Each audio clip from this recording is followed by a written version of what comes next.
Welcome. In this video, I will show you how to run diagnostics on your Sony KD-43X TV.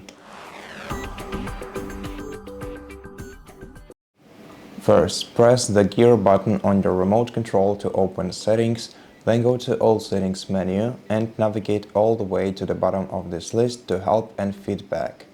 Then go to Help, and then on the sidebar select Status and Diagnostics. After that, select Self Diagnostics option and tap Start to begin diagnostics.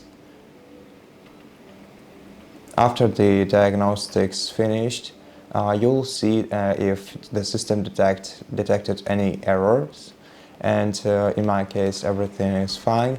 And right now we can also check the picture and sound by running a quick test. Select Check Picture and Sound. Then you're gonna have to make the volume louder, the sound volume louder, and click Start. And then check if the picture and the sound on your TV satisfies you. You can start the test again by selecting the respective option, or you can finish the diagnostics. And that's it. Thank you for watching this video. If you liked it, please consider subscribing to our channel, leave us a like in the comment below, and I'll see you in the next one.